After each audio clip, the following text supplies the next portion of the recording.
Onalar oyog'i ostida jannat. Bu hadis ma'nosin o'yladim uzoq, kitoblar varaqlab izladim izoh. Rivoyatlar kelar qatorma-qator. Barida onalik maqtovi bisyor, lekin ular ichra bitta rivoyat qalbini larzaga keltirdi g'oyat. Janobiy payg'ambar bir kuni nogoh mozordan o'tardilar ashoblar hamroh. Qabriston to'ridan bir faryod keldi, yurakni ezuvchi achchiq dod keldi. Dod emas, hasratli bir nolish edi. Har ohi jon olib jon berish edi. Payg'ambarimiz shul tomonga yurdi, bayangi hazilgan qabrni ko'rdi. Xayolan Alloh dargohidan ijozat oldilar-u, so'ra ul mayitni so'roqqa soldi. Dedilar: "Ayt, to'kdingmi musulmonning qonini?"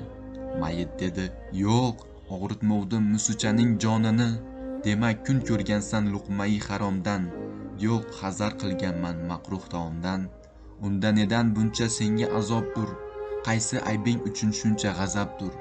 Qurbim yetmas mana javobga, bir gunoh bir umr qilgan savobga. Xavfga o't tushgandek yondirdi, kuydirdi, shayton so'nggi lahzada yo'limdan urdi. Og'ir betob edim, men jon talashib, yotardim to'shakda istimam oshib.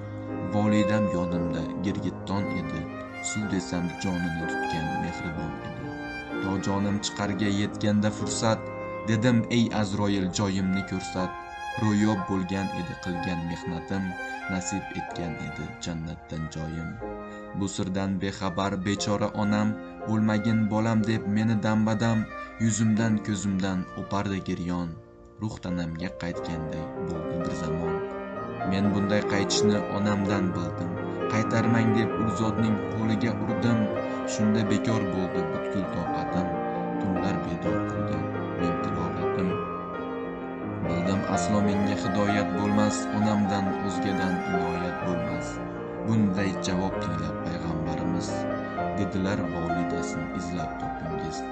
Onaga ahvolni ayon qildilar. Ona kechirdim deb duo qildilar. Shunda qabrdagi faryod ham tindi. Ul mayitga jannat nasibdir endi.